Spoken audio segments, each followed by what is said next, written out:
Greetings everyone, this is Rob Sanders with Simply Learn, and today we're going to talk about digital marketing course. So buckle up and let's get started. And so in today's world, everywhere you go, it's all about digital. So today's lecture is going to be about all the different marketing channels available, piece them together, kind of put together a little digital marketing course for you. So first off, before we get started, we're going to talk about what is digital marketing. And really, digital marketing covers a lot of areas. It's very broad. And really what it refers to is just marketing that a company does, a person does, an individual, a group, an organization, and they do it in the form of an electronic device or with the aid of the internet. That's really what digital marketing is. It's just having something digitally, not something tangible like a billboard or a newspaper or TV. And with that, there are lots of places where you can apply digital marketing. And so electronic devices, we think of mobile devices. And so you could certainly use mobile as a form of digital marketing or to help you with your marketing efforts digitally. Okay, you can create apps, you can run advertising on mobile, you can communicate with different people, your target audience, via different devices like WhatsApp and messaging. Okay, there's also search engines. Search engines is where a lot of people get their information from, at least start to do their research to get information. You got social media, lots of different social media platforms, all the way from tweeting to blogging to social sharing to social content. Okay, so a lot of platforms under the bucket social media. You also have traditional forms of digital marketing like email. You can use different email platforms to send out emails. So lots of different ways to communicate your product, your service, your message to a large number of people that are really targeted to your efforts. How is digital marketing useful? Well, we know it provides different metrics. Why do we know it provides different metrics? Because it's all digital. Okay, so anytime you send out an email or post something on Facebook, you're going to get data back. And when you get data back, you could take that data to determine how well that post or that email performed. And if it didn't perform up to expectation, you can make changes to improve performance. That's called optimization. Okay, so that's the great thing about digital marketing. It's useful in that we get data, in some cases instantaneously, and we're able to make changes in order to optimize that campaign. We can also provide personalized user experience. So meaning if we know who our targeted audience is on, say, Twitter or LinkedIn or Facebook, we can really cater our messaging to that group. Probably most importantly is that digital marketing compared to traditional forms of marketing allow us to really reach a global audience very easily at a very low cost. That's the key. So if I want to target people in India or Nepal or Pakistan, I can certainly do that. And I can do that with the snap of a campaign, and I can get data back. And based on the data, I can tailor that experience even better. Really, it just allows us to really hone in on a particular audience anywhere in the world very quickly. So these are just three of the main reasons why digital marketing is useful. Some other experiences or uses for digital marketing, again, it provides a cost-effective alternative to traditional marketing. So, for those that are familiar with purchasing advertising on, say, TV or radio, you have to pick a spot. You have to pick a program and then pick a time slot associated with that program. So somebody's watching a program and that program tends to draw in a specific target audience, then you want to show your ad around the time when that program is slotted to air on TV because you're likely going to reach your audience. However, to purchase that time slot could be competitive and could be very costly, where there are forms of advertising and paying for advertising digitally, and those forms are cost per click or cost per impression. And so using a cost per click or cost per impression model allows you to really go head to head in kind of an auction style format where you could control how much you pay and potentially get that prime spot in front of your target audience. So it really does become cost effective. And it allows you to make small investments to get a really substantial return on ROI. So let's just say your cost per click is only 10 cents, but you're selling a product for $10. Well, all you need is one click and one sale to generate a very substantial return on investment. And so knowing that you get metrics back on a campaign, you could slowly or quickly optimize that campaign towards a very positive ROI. And then another use for digital marketing, it just enables targeting users based on their actions and preferences. So again, we can really hone in on who we want to target. It really depends on the platform, but if you take Google Ads, for example, and you want to target the display network, well, we know we have demographics, we know we have topics, we know we have interest, we know we have retargeted audiences, in-segment audiences, we have age, we have gender, so you have a lot of options available to choose from to really hone in on who you want to target. And we talk about remarketing is another form of digital marketing. So you can set up a marketing campaign. So if somebody comes to your website and does not purchase the product or service that you're offering, you could take action on that behavior. So I can retarget a group of people who didn't purchase. That's retargeting. Or you could do it via remarketing. And basically, that's the beauty of digital marketing. It allows you to really target users based on their actions. Some other uses for digital marketing, it helps build brand awareness and reputation of your business. So when we say brand awareness, if you're just launching a company and nobody knows who you are, if we use Google Ads as our preferred method of digital marketing and establishing campaigns, we can choose that display network. That display network on Google Ads reaches a large amount of people. So you can really get your name out there and really target your intended audience and allow that targeted intended audience to really understand who you are, because they're going to see your ad in the form of a banner or in the form of a video or in the form of text. And so that's the beauty of digital marketing. You can really reach a lot of people and a lot of people who might be interested in your product or service. And then digital marketing provides a platform for you to be interactive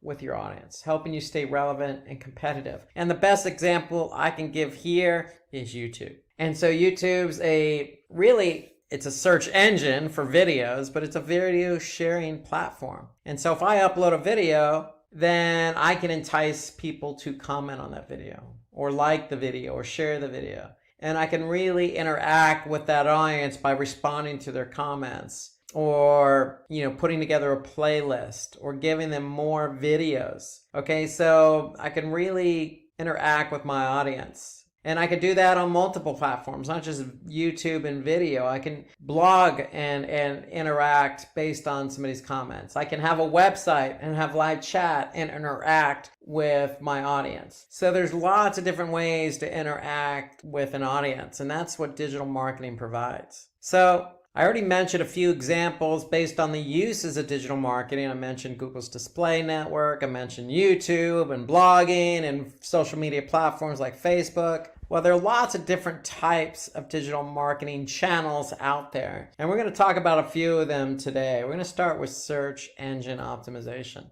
And so search engine optimization, as you probably know from the name, involves search engine. And it involves really making your site relevant in the eyes of that search engine. So if you're in the United States, you know that Google has a large market share, meaning a lot of people use Google on a daily basis. So we want to make sure we do everything we can to optimize our site in order to make our site relevant for those coveted keywords. Now, why do we want to make ourselves relevant for those coveted keywords that we want to be found for on search? Well, because a lot of people use search. And when a lot of people use search and you're found for those keyword queries, then it's going to increase the flow of organic traffic to your website. So the higher you rank, in theory, the more traffic you're going to get. And so when we talked about optimization, okay, how do we optimize our site in order to be relevant in the eyes of Google? Well, it really comes down to a two-pronged approach. You have on-page SEO, you have off-page SEO.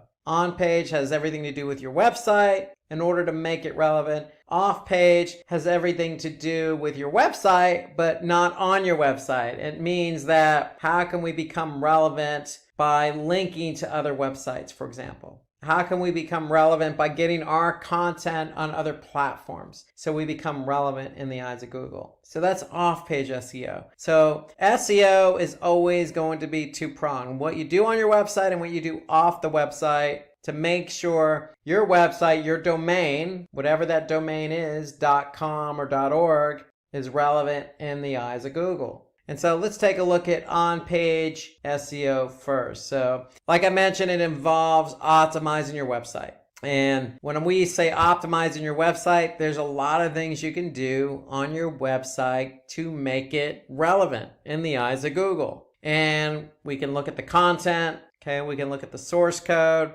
And so there are a lot of different components to be looked at here. So you have the header tag, you have the meta description, you have the alt tag, you have how fast your page loads, you have internal linking, you have a sitemap, you have lots of different things going on here. And so for me, one of the first things you should do when you create a page on your website is to make sure the title tag is unique and includes those keywords. So if we look here at this example, the title tag is important because that's what shows up in search results. Here you can see the title tag on Google is up to 65 characters. So you always want to include that keyword in the title tag. Then you have your URL, and then you have what you call a meta description. So that's underneath the URL, underneath the title tag. And again, this is in search results. So organic search results. Somebody types in a keyword, you want to be found, and you want your title tag to stick out, and you want your meta description to specifically describe what it is you're offering.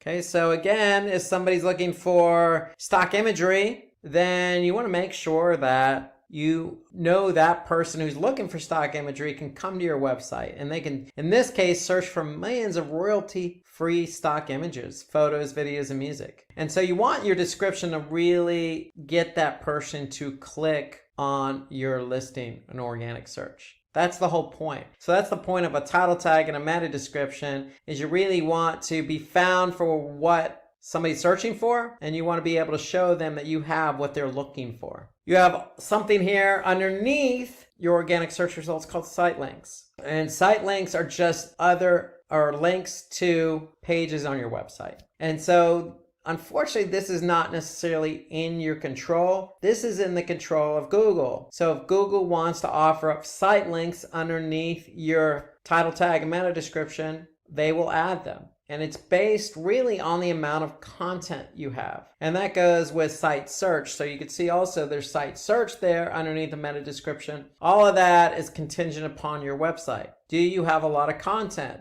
And if you have a lot of relevant content, then Google will naturally add in site links underneath your organic listing to links to other pages on your site. So that's on-page SEO, and now we're going to look at off-page SEO. Okay, so off-page SEO involves using promotional methods beyond just optimizing your site. For example, optimizing your title tag and meta description might not be enough to get you to rank for that coveted keyword query. So we need to do some link building. We need to get our name out there on other websites. Okay, so we need to be able to establish some external links or backlinks from high quality relevant sites to our site. And it may not just necessarily have to be a link, because Google recognizes linkless backlinks. So just having a reference on a high quality site may be good enough to get you in the eyes of Google to become more relevant.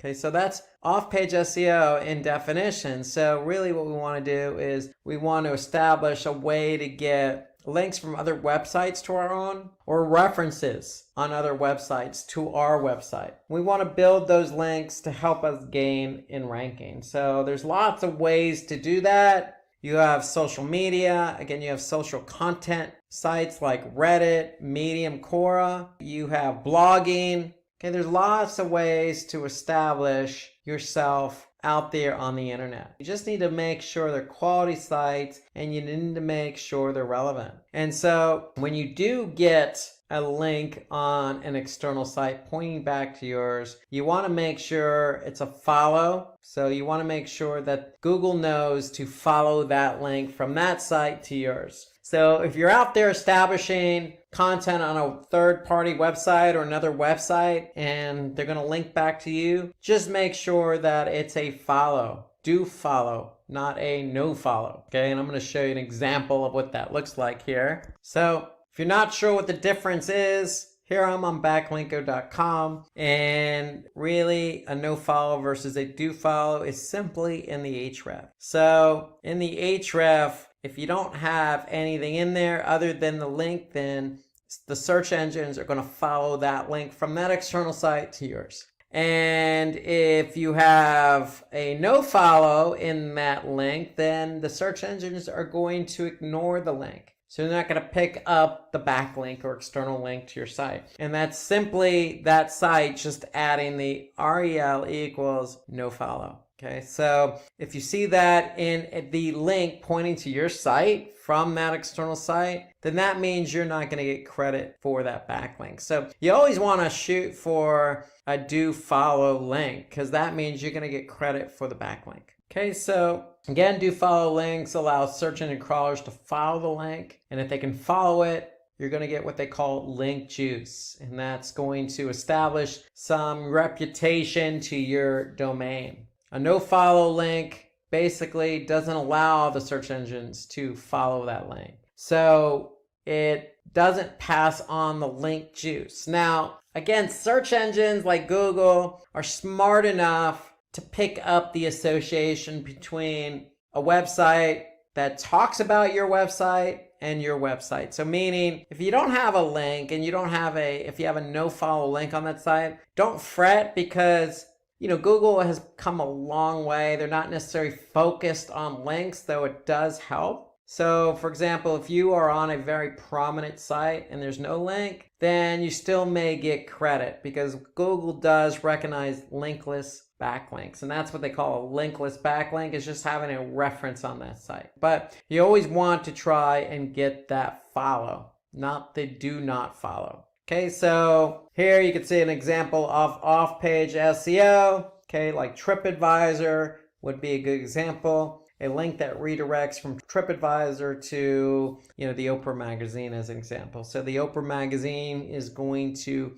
get a backlink from TripAdvisor to the site. So if Google crawls TripAdvisor, then they're going to be able to see this link. And if it's a follow link, they're going to give the Oprah magazine, that domain, credit from TripAdvisor. So for SEO, because there's a two-pronged approach involved, you have on-page and off-page. There's a lot of tools here, a lot of tools. So let's take a look at some of these tools. We're going to look at Google Keyword Planner. We're going to look at Moz, Ahrefs. We'll look at some tools that will help you with both on-page and off-page SEO. So let's start with Google's Keyword Planner. So why are we using Google's Keyword Planner? Because we want to find keywords. Okay, so we can't do on-page SEO. We can't optimize our title tag and meta description without a good keyword that we want to be found for. So what we want to do is we want to go into Google Ads. Now that's a pay-per-click platform. Okay, so if you want to be found via paid search,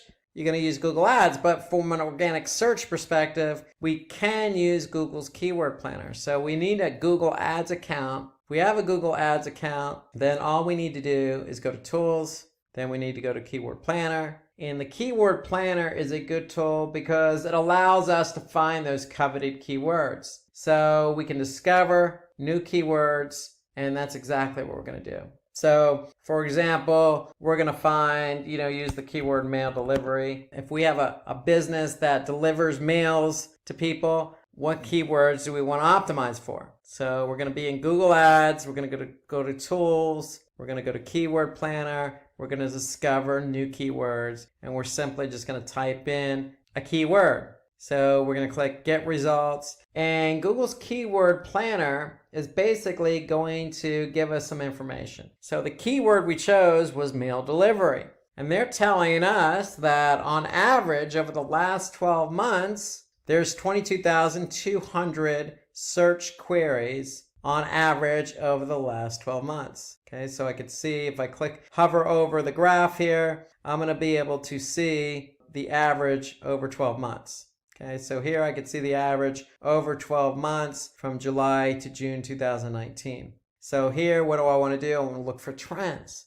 because here I could see the averages go up and down a little bit, but 22,200 is the average over 12 months. And then Google's Keyword Planner also tells me how competitive that keyword is. So if it's highly competitive, but it's got a lot of search volume, it could be a keyword I may want to covet. But the beauty of the Keyword Planner is that they also give you other keywords to look at. Okay, so meal delivery service is 49,500. Okay, so here you got some other ones. Best food delivery service, 9,900. Again, some of these are very competitive, but some of them aren't. And so you want to be able to do your due diligence, do some analysis, and figure out what keywords work best for you that aren't going to be competitive, but at the same time give you some search volume. So if you do rank for that keyword, you should expect X amount of clicks on that keyword based on the volume. So that's Google's Keyword Planner.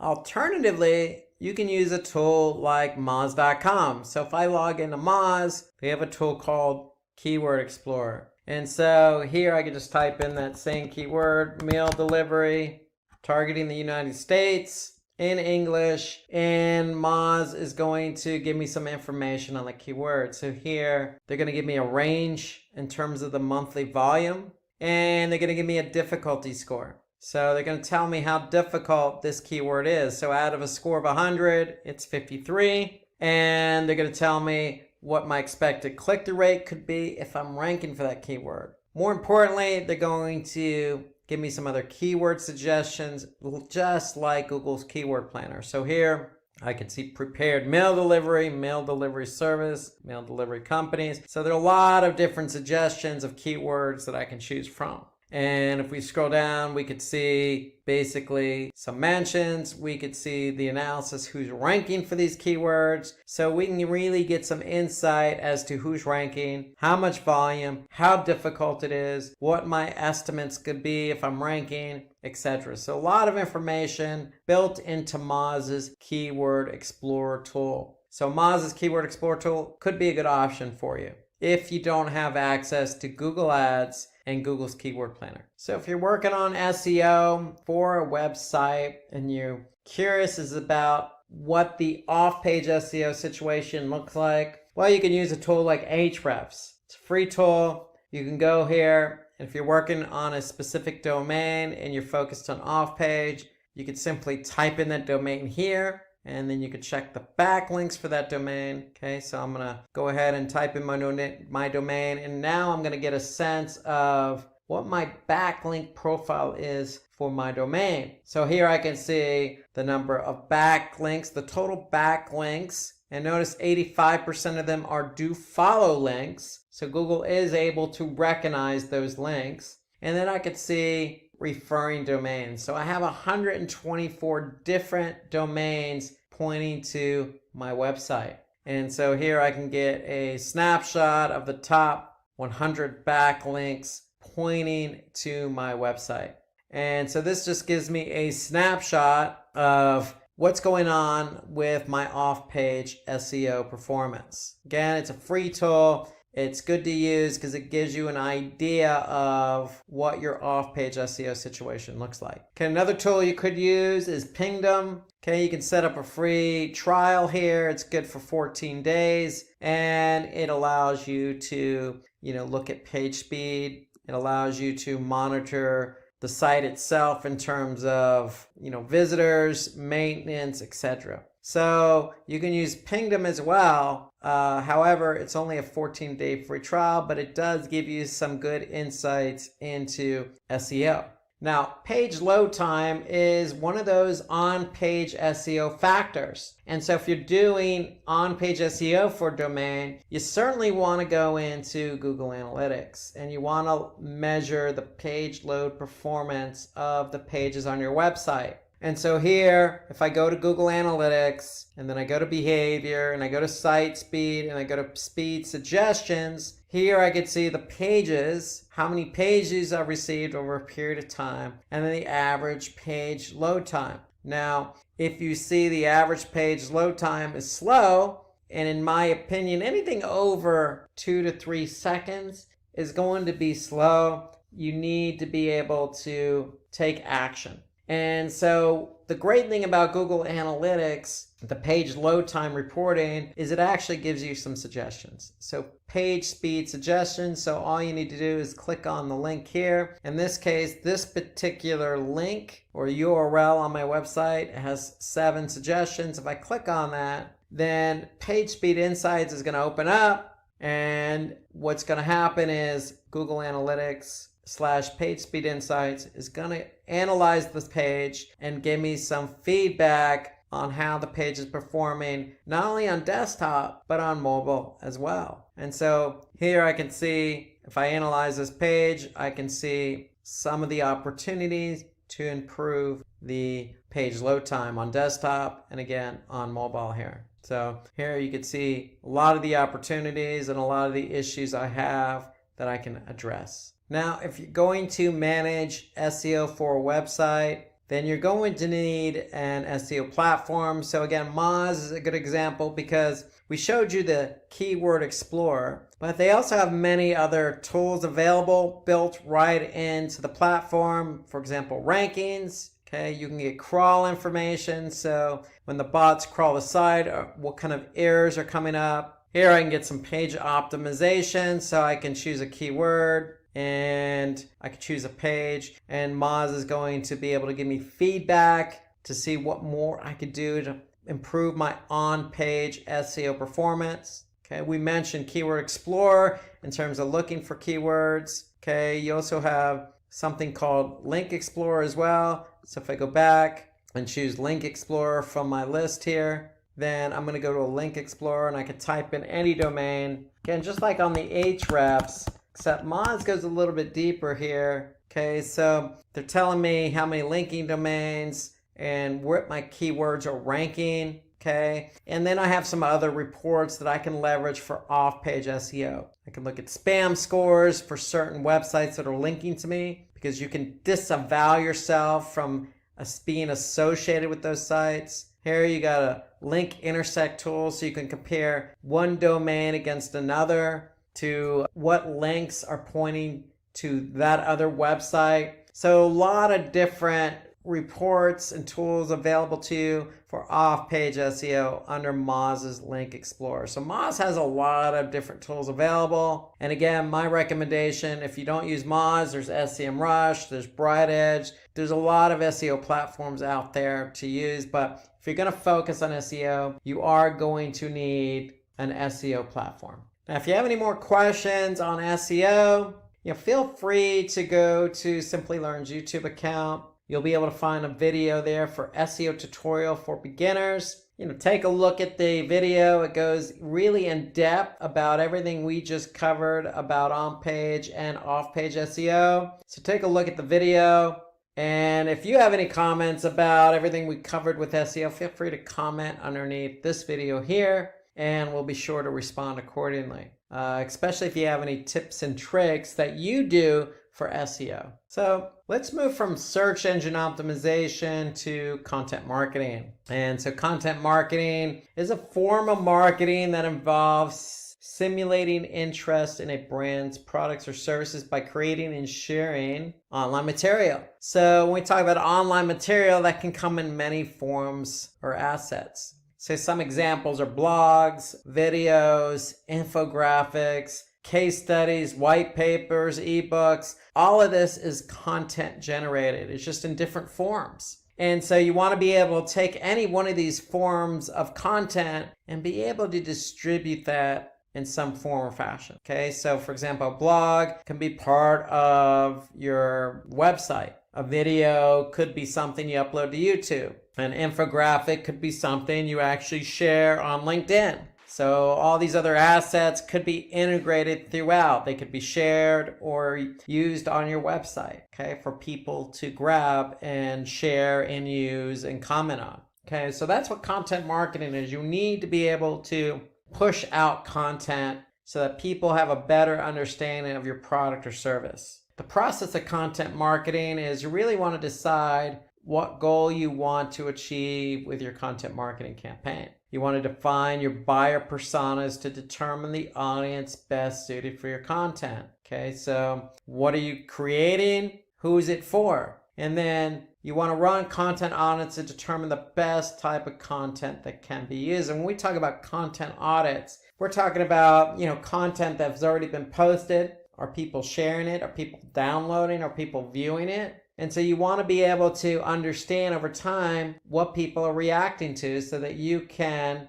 reuse or continue to use that content that seems to resonate with your target audience. So you want to choose an appropriate content management system. So if it's a blog, you want to use WordPress maybe. So you want to start brainstorming for ideas, for new content ideas. So in my opinion, maybe put together a content calendar and jot some ideas on that content calendar. Then you want to settle on a particular type of content you want to create, and then you want to be able to publish and manage your content. So some top popular tools used for content marketing, you have Buffer, you have BuzzSumo, Follower One, Hootsuite. So let's go ahead and take a look at an example of a content marketing management system. And we're going to use WordPress. And so if we go into WordPress here, on the back end, we're logging a login. And so the reason why we use WordPress is because we can post blogs. So in WordPress, if I go to post here, I'm going to be able to see all the different posts that have been posted over a period of time. And the great thing about WordPress is you can optimize it for SEO. So if I go in here and look at this recent blog post that has been posted, I can go ahead and edit it. And when I edit it, okay, I'm going to be able to look at this blog post in a visual format, and I can also look at it in HTML form. So notice the great thing about WordPress is I can use imagery, I can insert videos, I can insert infographics, I can attach a white paper case study to it. And then again, we have something called Yoast SEO plugin. So we've installed a plugin here. So that'll help us with optimizing that particular blog post for that particular keyword we're trying to target. And so here you can see our focus keyword is remarketing and retargeting. Okay, so we have that in the title tag. Okay, and we also want to make sure it's in the meta description. And so here we have an internal link. We have it in the introduction. Okay, we have it spread throughout the content. So Yoast does a good job of allowing us to make sure we're integrating that keyword into our blog post. But the key to blog posting is we want to, again, follow the process. We want to be able to choose content for our intended audience. And in this case, with a blog post, we can write up to 500 to 3,000 keywords. And the whole point is we're trying to introduce our audience to a particular topic that resonates with our product or service. And so that's the great thing about blogging. That's the great thing about WordPress is that, very easy to use. You can integrate it with SEO. You obviously have commenting, you have different plugins that you can add in there, very easy to edit. And so there's a lot you can do here with WordPress and blogging. So another example of content marketing is video. So with video, you have the ability to upload this video to popular video sites like YouTube or Video, and you can optimize that particular video with title tags and hashtags and descriptions, and you could see the interaction here. So you can see how many views, how many likes, shares, the ability to share, the ability of people for saving it. And there's just a lot of interactivity when you have video. You can also use video, as I mentioned, on your blogging platform. If it's WordPress, you can also use video in social media platforms like Twitter, LinkedIn, and Facebook. So video is a very popular form of content marketing. Lots of good video tools out there to create a video. A high quality video is what you want to put your product and service in the best forefront. Okay, so that people can react, they can share, they can comment, they can follow, they can like. Okay, so that's what you want to do, is think about video, because video is very versatile and powerful in terms of getting your message out there. So let's move from content marketing to social media marketing. And social media marketing really involves creating content, if it's that blog, if it's that video that you created for content marketing, and really using different platforms to increase your visibility, whether that be traffic, whether it be engagement, whether it be brand awareness, or any other marketing goals that you have. That's what social media is good for, because social media will take that content, take what you're trying to get out there, and really allow you to hone your marketing goals against that. Okay, so if it's Facebook and you got some videos that you want to post up there, okay, what's your goal? Is your goal to then post the video to get traffic to your website, or to build brand awareness, or to just get people to react by sharing or liking? And so that's what social media is good for. It's really good for taking content and really distributing it to your target audience. Okay, so sharing content allows you to, generate user-generated content, or it allows you to create interactive content. And again, you can use infographics, or you can apply content with imagery, or post videos, or do things that are interactive like polling and contests. So a lot of flexibility in terms of the content that you could share on social media. And so you want to establish a process for social media marketing. So this is the digital marketing course of it. So you want to be able to have a process, and you want to be able to set up goals that you want to achieve with your social media campaign, because just posting content for content's sake is really not going to generate anything for you. So you want to set up those goals ahead of time. Then you want to understand what content would be best suited for your target audience. So if our goal is to generate brand awareness,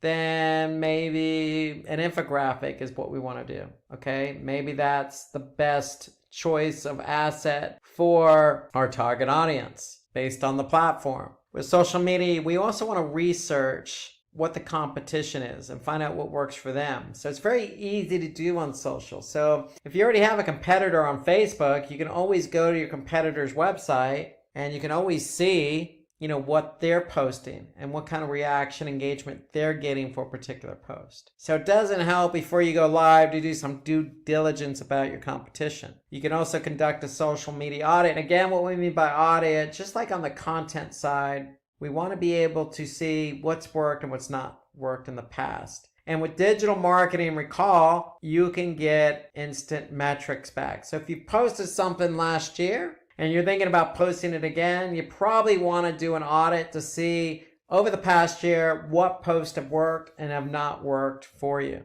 Then you want to pick and choose the social media channels or platforms and define a strategy for each of them. Because if you have a video, then the video may work on, say, YouTube or Instagram, but may not necessarily work for LinkedIn and Twitter. And so you want to be able to pick and choose the asset, the strategy, and align it with the appropriate platform.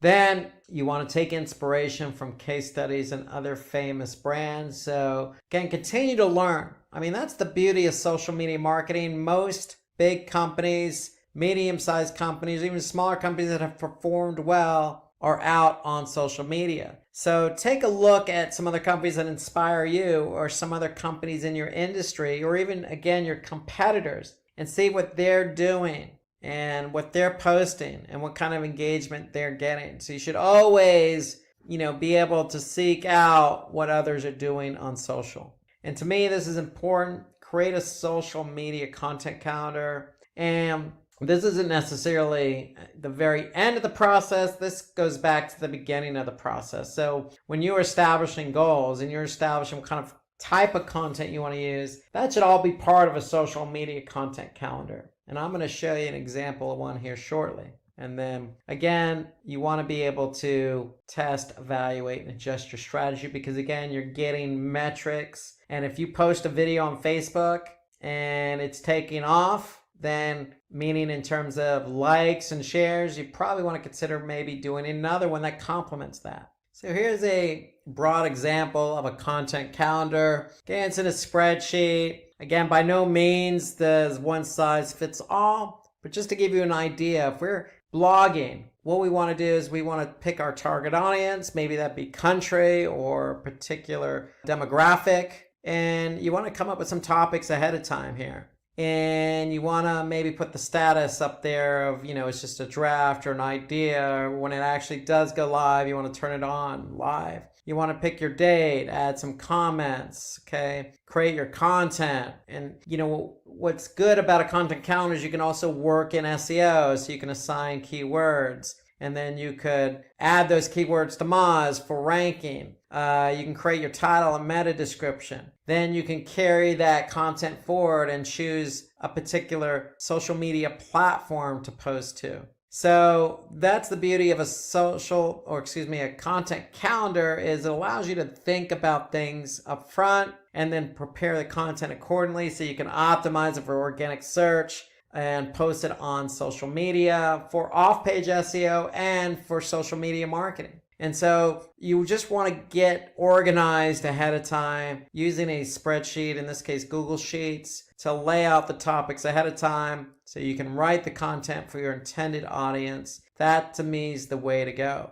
Now remember, there's lots of different forms of content that you can use with social media marketing. Here we have video, so you can see this video could be posted on YouTube or LinkedIn or wherever. And the whole point is you want to be able to measure engagement. Here you can see this is just an image. It's just a file, and this has been posted on Facebook. So here we can see how many likes and comments and then shares. And so you want to be able to leverage different forms and different assets across social media to see actually what works and what doesn't work. And again, look at what other companies have done, whether they be competitors or not. See what type of assets they're posting and what's working for them. Now, when it comes to social media marketing, there are lots of tools available. Okay, you got Buffer, Hootsuite, Sprinklr, Post Planner, Later, Sprout Social. I mean, the list of social media marketing tools is endless. And just like SEO, you will need a platform to work with. So with SEO, we showed you Moz as the SEO platform. With social, we're going to show you Sprout Social, because with Sprout Social,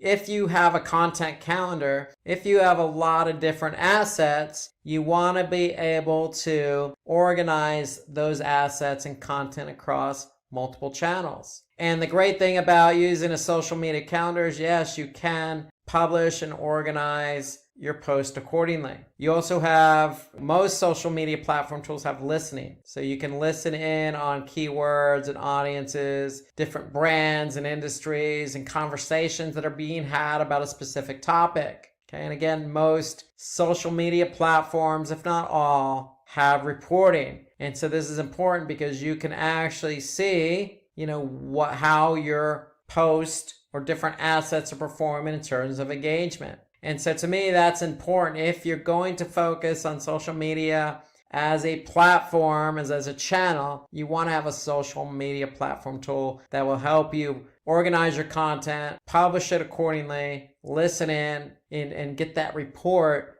to help you figure out what's engaging and what's not engaging. Again, so that you can, react to the content that you're using and sharing. So that's Sprout Social as an example, but you will need a social media platform. Now, the other benefit to social media is, in some cases, you could actually pay to have your post out there. And so, for example, on Facebook, we could set up a paid campaign to target our intended audience. And so with Facebook Facebook owns Instagram. So you have the ability to really put your content out in front of your target audience on Facebook and Instagram. And so what you need to do is go to Facebook Ads Manager and simply just create an account or campaign. You want to be able to create a campaign. And by creating a campaign, that means you're going to have to go through a particular process here. So if we want to do is choose our objective. Okay, so you always want to have an objective for your campaign. So is it going to be brand awareness? Is it going to be to drive, traffic? Is it going to be to drive conversions? So you want to choose a goal or objective if you're advertising really on any platform. Then you want to be able to choose your audience. So who are we trying to target? So with Facebook, you can target any specific age, gender, demographic based on interest and behavior. So you can choose specific placements and you can assign a budget. Okay. And then on the ad side, you have different types of ads that you can use. You can do a single image or video. You can do a carousel. Okay, meaning you can rotate different images as a collage or different videos as a collage. And again, you can choose exactly where you want your ad to be shown. For example, desktop or mobile news feed, Facebook in-stream video, you got Instagram feed, you got even Messenger. So you have a lot of options available to you on where your ad or video is going to be shown, and then you can support that with a headline description, and you can send that traffic back to your website. You can even test call to action buttons. Okay, so you can append your ad with a call to action button, and so you can do a lot here. This is just Facebook. You can really do a lot of specific targeting. Now with Facebook advertising, it's a cost per click model. So anytime somebody does click on that ad, you're going to pay. But it allows you to really get your content out there in front of your intended audience. If you're not doing it organically, meaning you're not posting on Facebook on a regular basis, or maybe you want to supplement those organic posts, then doing this is a good way to really get your brand out there. If it's awareness, if it's to drive traffic or to convert, Facebook is a good option. LinkedIn, Twitter, all these social media platforms offer that option up to do paid advertising. Now, if you want more information about social media, we have a great video on YouTube already, how to start social media marketing. It really goes into the details about organic social and what I just covered with paid social, specifically on Facebook. So take a look at that video. And again, if I missed anything on the social media side, feel free to comment or add in your best practice, whether that be part of the process or a different platform that you use for social media. Okay, let's switch to our next digital marketing channel in search engine marketing. So search engine marketing is an advertising model that is good for driving traffic to your site because you're paying each time someone clicks on your advertisement. Now, how is that an equal trade? Well, because you can advertise on channels or search engines like Google or Bing or AdRoll, which has a big network that includes Google, you can actually pay your way to the top of search engine rankings. And so if you're at the top for paid search and somebody searches something like shoes or something to that effect, your ad can appear at the very top, even above local search, even above organic search. And so the visibility is there. It's a good way for you to then get that traffic that you covet for certain keywords. And because you're getting traffic or have the potential to get traffic, you're going to pay each time somebody clicks on these ads. So you have multiple choices on the type of asset you want to use, including text, image, video, etc. So there's more to it than just Google, Bing, AdRoll. I mean, you have LinkedIn, you have Twitter, you have Facebook. So you have lots of different ways to advertise and get your ad in a more prominent position. You just have to pay for it. And I just showed you that under social media marketing. Facebook, you can create an ad, have your ad targeting your audience, and in return, you're going to pay Facebook. Works the same way for most of these networks. Okay, so when you actually set up a campaign, like anything you do when you set up a campaign, you want to determine the goal you want to achieve for the campaign. You want to do that up front, especially when you're talking about paying per click. If you're paying per click, then you definitely want to make sure you determine what your goals are so you can measure them accordingly. Then you want to choose, in this case, a relevant list of keywords. You could do it for your brand, meaning you could choose your own brand keywords. You could choose keywords related to what your brand is trying to offer, whether that be a service or product. And once you choose a relevant list of keywords, you can finalize those keywords and then bid on them. So once you start bidding on them, then what you're going to do is align those keywords with a headline. So it's all done within the framework of any platform you're advertising on. Really, the key here that I want to really emphasize is when you establish a campaign or set up a campaign, you need to establish what the goal is. Because when you actually choose your keywords and write your ads and launch the campaign and start paying Google or Bing or whomever it is you're advertising with, you want to be able to measure those goals. So that's really the important part here. Because regardless of where you advertise, you're going to be able to monitor campaign results. And so with Google, you can even import conversions into the campaign. So for example, if I go to Google Ads, if I go to Tools, okay, you can see I'm running campaigns. What am I trying to accomplish with these campaigns? Well, in this case, I'm trying to get donations. People click on donations. So I can go to Tools, click Conversions, and then I can see what conversions are added to my account. And that way I can measure my campaigns against these conversions. Okay, if I don't see a conversion here, I can certainly create one or import it from, in this case, Google Analytics. So that's the important thing. You want to be able to measure your campaigns with your conversions.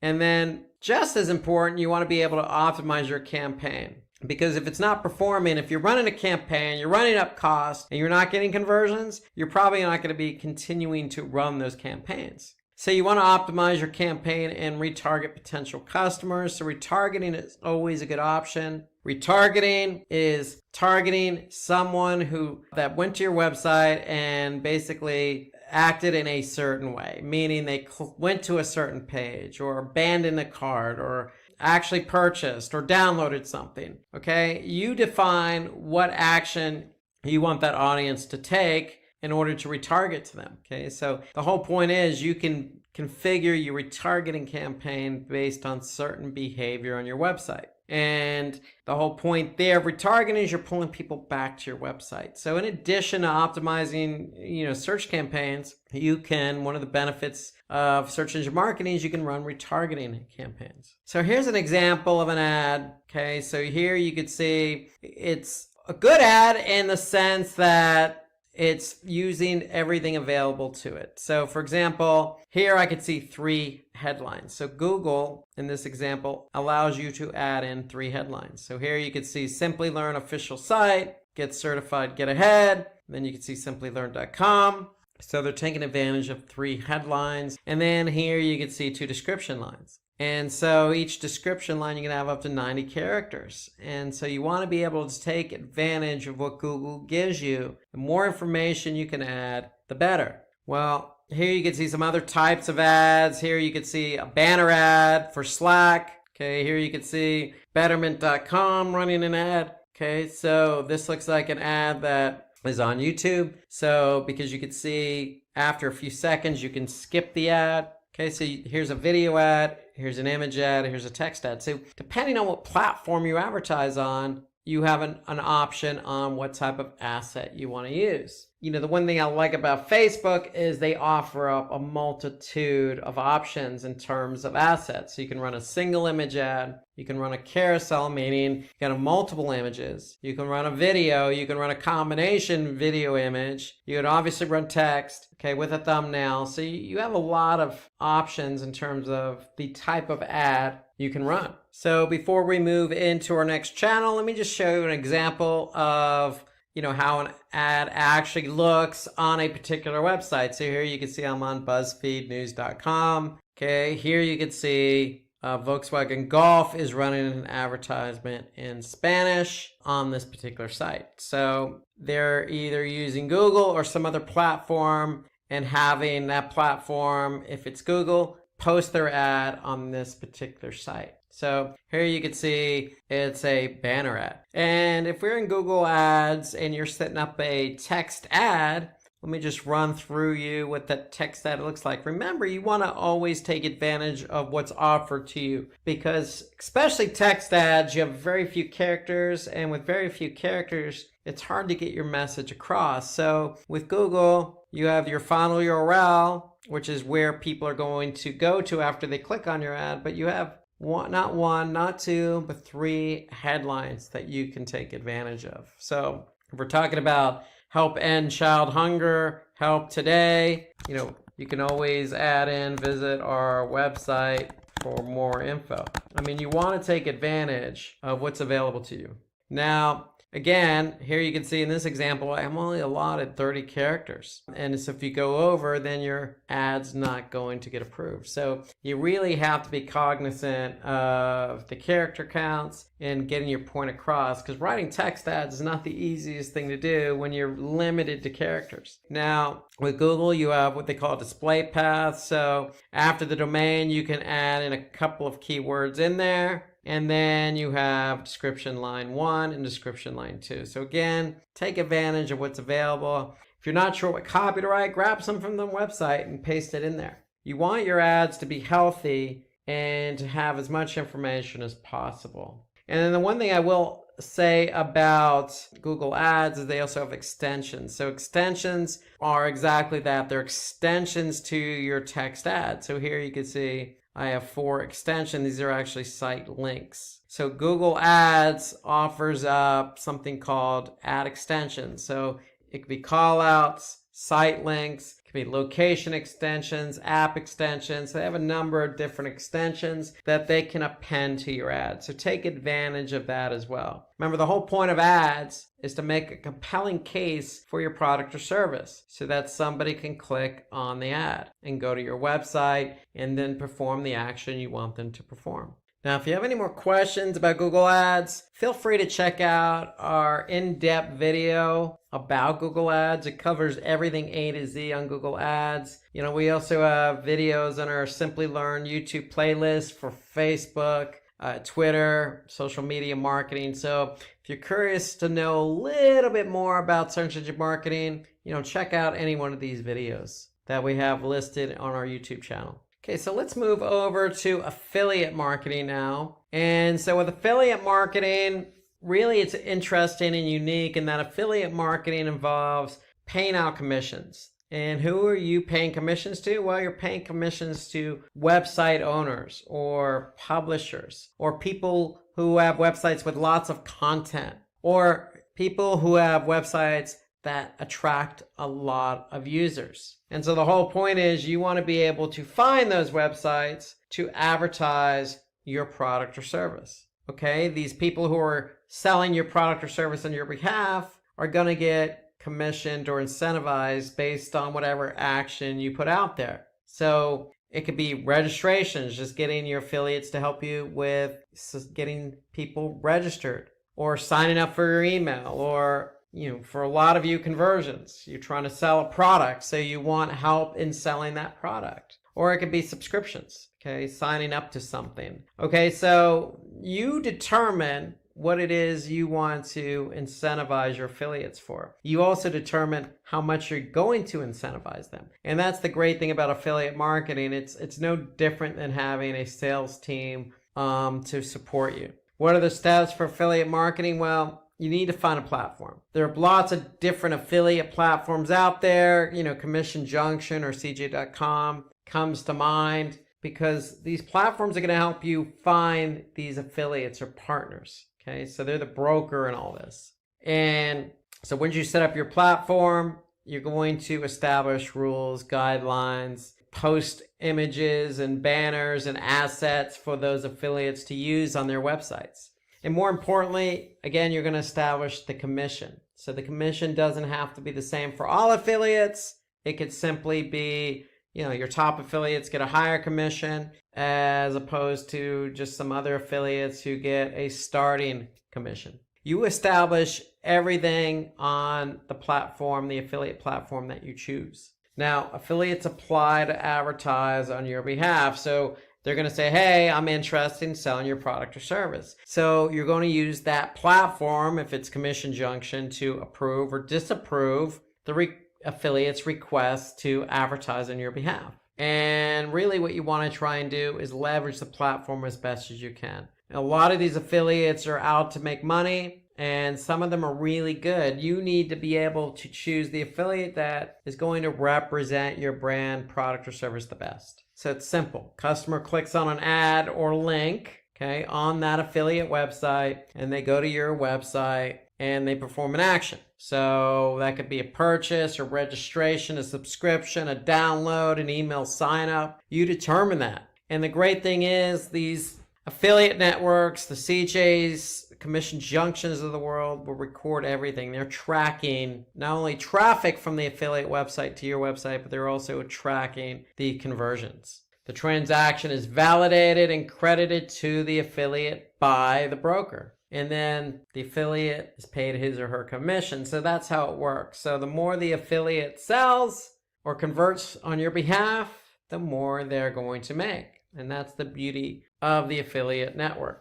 So here's an example of affiliate marketing. Okay, here you could see an advertisement here. Okay, so you could see profit from our experience. Earn up to 12% advertising fees with a trusted e-commerce list leader. So somebody clicks on that link, joins, and then this person is going to get a commission based on somebody joining for free. Again, I mentioned Commission Junction. There are also some other affiliate marketing tools out there. Amazon Associates, Awin, Trade Doubler, Max Bounty. I mean, there's a lot out there. CJ.com is the one I've used in the past, but give some of these other platforms a chance. Okay, it doesn't hurt to even be on multiple platforms. You have nothing to lose. Okay, when you're on a platform, basically the platform again is acting as the middle person. They're introducing you to affiliates. And so every time you actually pay an affiliate a commission, they're going to get their cut of it. So they're going to get a small percentage as well. So just keep that in mind, but give it a try. Try one or two of these affiliates. If you find you're getting quality affiliates that are selling your product or service, great. If you don't, then, feel free to change, affiliate networks. It's that simple. But the key here is find the affiliates you think are going to best represent your brand, product, or service, because those affiliates are likely going to be the ones to convert for you. And if you're a small business starting out and you need some help, affiliate marketing is the way to go. Okay, let's move over to native advertising. Okay, so native advertising. So native advertisement means that your ad is showing up next to content that basically naturally fits. So these are advertisements that are featured on a platform alongside the content, okay, that isn't paid for. Okay, so for example, here you could see a paid post. Okay, this is by Spotify. Okay, this paid post, okay, was on BuzzFeed. This particular post was probably on a news article related to music, because they're talking about bands that probably wouldn't exist without Led Zeppelin. Okay, so for Spotify, using native advertising allows them to put their ad next to content related to their ad. Here you can see another BuzzFeed article. Okay, 11 great Amazon deals that will be music to your ears if you're an audiophile. Here you could see an advertisement next to the article. So you could see the ad about Led Zeppelin, and here you can see the actual article is about music. So the whole point about native advertising is making sure there's a connection between the ad and the article. So Spotify is advertising, okay, their product and service on an article on BuzzFeed, which happens to be about music. So a good example, we used BuzzFeed just a second ago. So if we go to BuzzFeed, here you can see I'm on TV and movies, and here you can see got an ad here. If we scroll down, keep scrolling down, we can see another ad here for HBO. And so this ad makes sense because it's placed on TVs and movies. So people who go and read the content are going to see an ad related to that content. So that's generally what native advertising is. You need to be able to place the ad on the right pages. Okay, so you're going to need an ad network for that. So we talked about paid search advertising. We talked about Google Ads. So Google Ads has the ability to place your ad natively on particular pages that are relevant to that ad. So that's really what native advertising is all about, making sure that your ad is placed next to content that's naturally relevant. So if you need more information about affiliate marketing, feel free to visit Simply Learn's YouTube channel. We have a nice in-depth video about affiliate marketing so you can get more information about the platforms, how it works, and all the tips and best practices about how to run a successful affiliate marketing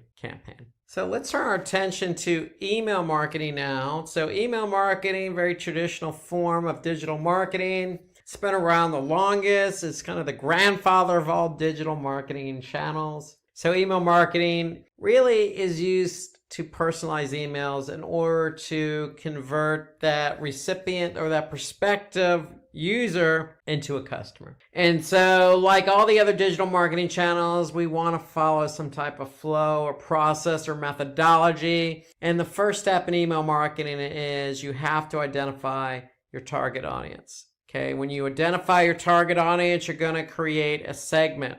Okay, so in other words, you don't want to send one email to everyone because not everyone is going to be interested in that email. So in order to get somebody interested, you need to be able to send an email tailored to that audience. Okay, so that audience can respond and react accordingly. So once you target that audience and create segments, email segments, you're going to create the campaign and set up an appropriate call to action.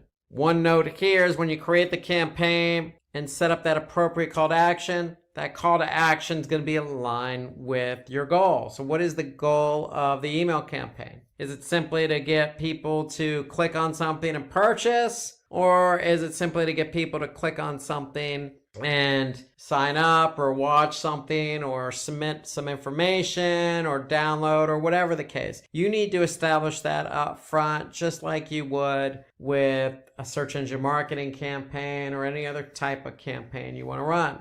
So there are lots of tools out there. Just like with affiliate marketing, you want to choose an appropriate email marketing tool. There are plenty to be had, each work in a very similar nature. Some offer different pricing models, meaning, you can send an email to X recipients for a flat fee, or you pay a small amount per email address. Each one is slightly different in terms of how they price, but in terms of the features, they all work in a very similar fashion. And we're going to show you an example of one here shortly. So when you choose that email marketing tool, you're going to test your emails before you send them out. And then when you test your emails, you're going to use that email marketing tool to actually send the campaign after it's been tested. Okay, so you want to send the campaign, you can immediately send them out or you can schedule them. Now, a best practice with an email is when you actually send one out, you're sending an email out to your target audience, you want to create probably 2 emails per segmented audience. Why? Because you want to add an attractive subject line and copy to the email. But if you send 2 emails to the same target audience, then you want to test the subject lines. You want to be able to see what subject line is going to entice somebody to open the email. Okay, that's the beauty of email marketing, is you can do that. Okay, so you can set up a design based on your target audience, but it's always the subject line that people see first. So you want to write an attractive subject line and copy that's going to entice somebody to open the email. So why not send 2 emails to each target audience? That way you can see what email subject line works best. So that's the whole idea about performing A/B tests to test out different ideas. It doesn't necessarily have to be a subject line. It can be the same subject line, 2 emails, but the difference being the body of the email. It's totally up to you, but the idea here is to always split out your emails per target audience. And just like any other channel, whether it be affiliate or search engine marketing or organic search, you want to analyze performance. And in the case of emails, it's always about open rates. How many people are opening? Then how many people are clicking? And then how many people are actually responding? Are they converting or downloading or whatever it is you want them to do? You need to be able to monitor the behavior because, for example, if your open rates don't work or they're low, then you know something's wrong with your subject line. So you want to be able to make an adjustment. So here's an example of an email from Airbnb. It's a simple email, okay? They're just simply trying to get somebody to click on that call to action to take the survey. Okay, that's really all it's about here with this particular email. So who's their target audience? Well, their target audience could be somebody who's already stayed at a Airbnb property, or it could be somebody who used the app. Probably Airbnb has already targeted this audience and they're sending this survey to a particular audience so that they can get the best results. Okay, so that's a good example of a targeted email with a good call to action that's getting somebody to take the survey. So they're probably measuring how many people opened it, how many people clicked on the CTA, the call to action, and then how many people actually filled out the survey. So you need to follow each step and track each step accordingly. Okay, so again, some popular tools used in email marketing. Let's take a look at MailChimp here. But I will mention like Marketo is a good marketing automation tool. Now owned by Adobe, Marketo allows you to send those drip campaigns. So if somebody doesn't purchase right away, you could send up follow-up emails, like say 1 day out or 7 days out or 14 days out. So HubSpot works in a very similar fashion. You want to be able to methodically plan out your emails. That's the point I'm trying to make here. So let's take a look at MailChimp. So if we go over into MailChimp, very easy interface. Okay, here, if we go under audience, we can actually see who our audience is. And we can break out our audience into different groups. You can have a simple test list. You can have people who purchase, people who subscribe to something, okay? So you can break out your audience into different groups, okay? When it comes to campaigns, you can see campaigns that are already been built, or you can create your own campaign, okay? So in the case of MailChimp, we can actually see what campaigns have been dropped or sent out already, and then we could see the opens, the clicks, and then the conversions. So MailChimp has some nice reporting, so you want to be able to measure the reports or how well the campaign performed. So here we can see specifically how many people opened, clicked, how many people bounced or email addresses bounced, and how many people unsubscribed from the list. And here we can see, the top links that have been clicked, okay, the subscribers with the most opens. Did anybody perform any social media activity? Okay, what locations open the email? Okay, so you can actually see a lot of good information here right in MailChimp, and you want to be able to react to the emails you send out. So if an email is not performing, okay, you want to learn from that so you don't make the same mistake again. The great thing I like about MailChimp too, they have a lot of nice templates to use. So if you're trying to create a template, here you got some templates that you can leverage. So that's MailChimp, kind of in a nutshell. MailChimp, you could pay up front, buy credits, and with those credits, you could send out emails to a number of people. Okay, so that's how MailChimp works. They do have a free trial, so you can set up an account using the free trial. Now, if you need any more information about MailChimp or email marketing in general, take a look at the email marketing webinar we have set up on our Simply Learn YouTube account. Now let's finish up with online PR or press releases. So we talked about SEO and social and search and affiliate and email marketing and content native advertising. Let's talk about online PR here, because with online PR, it really does involve working with digital publications or blogs or other content related websites. For example, content-related websites could be digital newspaper sites like the New York Times. Okay, the whole point of online PR is you want to try and get some publicity on those websites. Publicity means awareness for the brand, it means traffic to the website, and eventually some loyalty, future customers, and conversion. Channels that can be used to maximize your online PR efforts.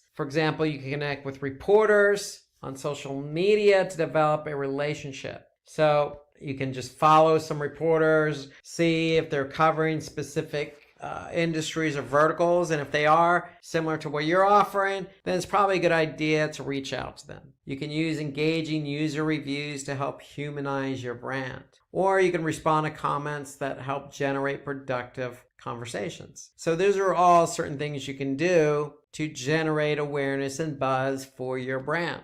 So really the one thing I want to point out about online PR is basically you can also hire a PR firm and they can do some of the heavy lifting for you. Or like I said, you can reach out to different reporters or different influencers even to help push your product or brand. Now, if you're trying to go at it alone on the online PR, what you could do if you don't reach out to reporters or influencers, or you're active in trying to build your brand through conversation, you can always use a third-party service like PR.com. So PR.com allows you to, basically create your own profile, submit content to your own profile, or even submit press releases. If you submit press releases, then other news agencies are going to pick up on those press releases. So it's a good way to get your press releases out there. Likes of Yahoo and Google might pick up those press releases and give you some, much needed visibility. You can also use other tools like, PR Newswire, for example. So it works in a very similar way. Again, it's a press release distribution network. So you can go ahead and sign up for an account, get that press release out there, and they do the distribution for you. Or you can also use aggregation sites. So there are lots of different aggregate sites out there. And so what aggregate websites do is they help disseminate and distribute your content. So here you can see some of the new aggregator websites of 2019. You got Feedly, Panda, TechMeme, Metacritic, eScience News, The Morning News. So you have a lot of options available to get your content out there. Okay, so what these sites do is basically pick up articles that fit their website, fit their theme, fit their target audience. So you do have options in the form of third-party tools as well. Okay, so if you don't hire a PR firm, which could be expensive, you can certainly go at it alone by signing up for any one of these particular products or services. Okay, so that'll do it for today's webinar. I want to thank you for hanging in there, going over all these digital marketing channels with me. If you have any comments on any of them, feel free to add a comment below this video. Otherwise, if you need more information, please visit simplylearn.com. Thank you again, and I'll see you soon. Hi there, if you like this video, subscribe to the Simply Learn YouTube channel and click here to watch similar videos. To nerd up and get certified, click here.